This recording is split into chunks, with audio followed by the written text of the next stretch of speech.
Good morning, good afternoon, or good evening. Welcome back to your fourth stimulus survival check and stimulus package update. If you haven't seen it already, this is what happens when the live TV broadcasting of politicians calling for the continuation of mask mandates starts earlier than expected. 60 million kids in America will receive the third child tax credit payment, helping families afford the basics from diapers to food. However, Senator Joe Manchin is trying to modify the rules and has doubled down on work requirements for the child tax credit. Manchin said the tax credits are based around people that have tax liabilities. Joe even said he's willing to go as long as they have a W-2 and showing they're working. The child tax credit, which has been expanded, make it permanent. They're saying it's already having a major impact on poverty and hunger for children. Do you support making it permanent? Well, I support child tax credits. I sure am trying to help the children. But the expansion Let's talk about this before you start saying, is it going to be permanent, this and that? Yeah. Let's see how we're doing. Let's make sure that we're getting it to the right people. Let's make sure the people on poverty. I can tell you, people that are working and working poor, making every effort they can to get ahead in life, that's in that 50,000 and below. I've got people that making combined 200 and 300 and more up to 400 saying they're getting checks. You know, if we have X amount But of it's dollars, on a sliding scale. They shouldn't be doing that. Well, it's happening, though. This is happening because of the sliding scale. It's 75 and 150 with a sliding fee up to 400. Okay? These are things that there's hard caps to be put. The need-based, we're not having anything about need-based. We're not doing any type of that. And first of all, child tax credits. Think about this. If it's child tax credit, you want to help the children and the parents that are basically providing for those children. There's no work requirements whatsoever. There's no education requirements whatsoever for better skill sets. Don't you think if we're going to help the children that the people should make some effort? Senator Sherrod Brown said raising children is work. Anyways, Democrats say they're not going to require parents to work in order to receive the child tax credit payments. Speaking of working, senators returned from their long vacation on Monday, but members of the House of Representatives are still on vacation until next week. House candidate Buzz Patterson asked, "Why are Congress, White House staff, and the USPS exempt from the mandate? Democrats, educate me." It appears that AOC is the only member in either the House or Senate currently pushing for renewal of unemployment insurance benefits that have expired for over 10 million Americans. Even Senator Bernie Sanders has been silent about this. AOC also privately asked the White House for months to extend the benefits. Now she's introducing a bill to extend the unemployment benefits. Alexandria tweeted, "We're introducing a bill to extend all federal unemployment insurance through February 1st. Benefits would be retroactive to September 6th. We can't let unemployment assistance lapse when we're still recovering from the cost effects of the legislation to bring back the unemployment assistance. I'm not entirely sure the prospects of it, and I want to be completely honest with you all on that. We will work it, we will try, but I simply just could not allow us to let this happen without at least trying. And even if the majority of the caucus is not on board, we are going to do our best to make that effort. And again, I just simply could not allow the unemployment assistance to expire without at least one of us trying and introducing legislation to make it happen. Ocasio-Cortez was recently criticized for wearing a designer dress emblazoned with "Tax the Rich" to the Met Gala, where tickets cost as much as $30,000. Following the event, House Minority Leader Kevin McCarthy shared his feelings while on air. You think it cost $35,000 a ticket? Here to react, House Minority Leader Kevin McCarthy. Why weren't you there? I wasn't invited. I don't know. I mean, $35,000. Who pays for that? Out of her pocket? I'm not quite sure, as a member of Congress, how you legally can go there. You can't accept a ticket, so I'm not sure how that works. So could she use her campaign funds to pay for that ticket? If it was a fundraiser, but it wasn't a fundraiser, she'd have to use personal money. It has to be a fundraiser for her, because it is a fundraiser for the Met. But not for her, yeah. Right. But so, I don't know, ethics can look at it, but what it really tells us, she's the leader of the Democratic Party. And think about it, she doesn't call herself a Democrat, she calls herself a socialist Democrat. You just put up $3.5 trillion. You really should put up almost $5 trillion, because that's how much they want to spend. And when you look at what they're doing, they're transforming America. What a tax is taking money out of every American's pocket and redirecting it to where you think it's important. So now if you make $800,000, they're going to give you a tax incentive to buy a Tesla. You know what they're going to do, too? They're going to take away and give it an income for everybody guaranteed, 90% of Americans. But you know what? There's no requirement to work. There's no requirement that your child who gets his tax credit is even an American because there's no Social Security requirement. They're taking that away. And they're really going to harm American businesses because what they're going to do is they're going to give an incentive for American businesses to move to other countries. By raising the corporate tax rate. The global minimum tax rate. They're going to make it as a disadvantage to be in America and sell that product That's why in this another country. midterm is so important. Oh, it's not just that. It's crime in your streets. It's the border. It's inflation.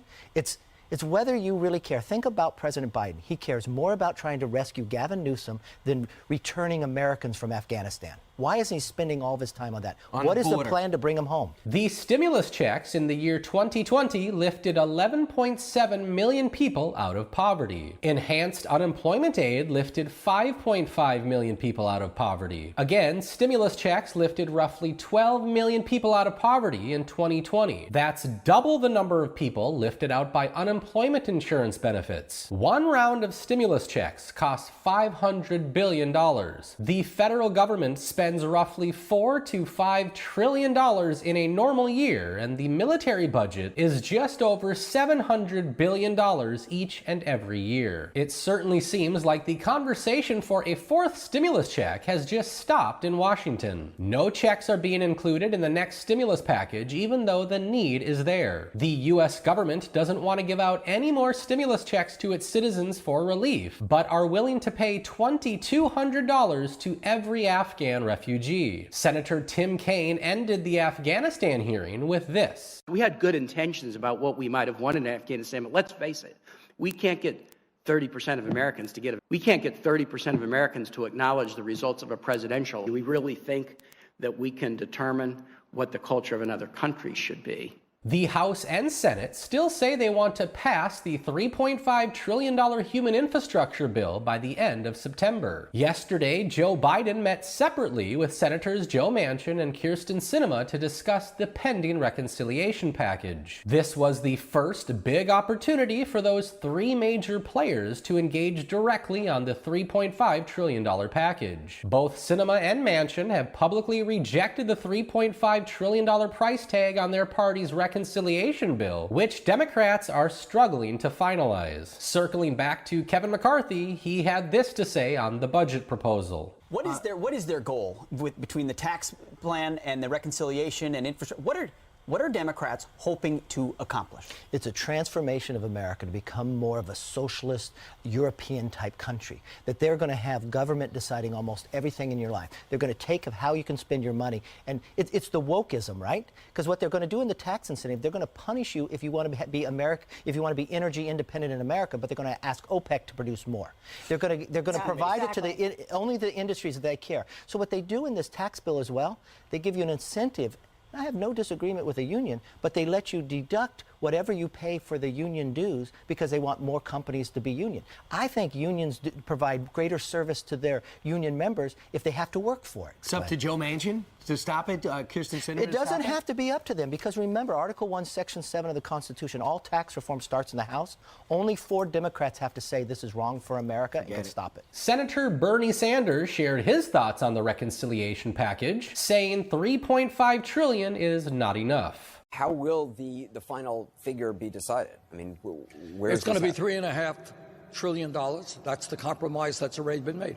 I think what we perceive right now, I mean, you should stick around for a day. You hear all these folks coming up to me, oh, Bernie, I need to do more on child care. We need to do more on pre-K. We need to do more on affordable housing. We need to do more. The truth is $3.5 trillion is not enough. And I will tell you this, that over the next 10 years, when you look at the gross domestic product of the United States, we're talking about close to $300 trillion over the next 10 years. This is $3.5 trillion, barely more than 1% of that. And furthermore, if I have anything to say about it, this legislation, $3.5 trillion, will be paid for, will not add to the national debt, and it'll be paid for by finally demanding that the wealthiest people in this country, who in some years pay zero, they pay less than the average fireperson or teacher, pay zero in federal taxes. Large corporations pay nothing in federal taxes. We're going to change that. So it will be paid for. So $3.5 trillion for you, it can't go lower than that? No. And in fact, as you know, we compromised already. Most of the members of the caucus wanted $6 trillion, which is a more appropriate number. As we all know, Joe Manchin does not support the $3.5 trillion reconciliation package and says Senator Chuck Schumer will not have his vote.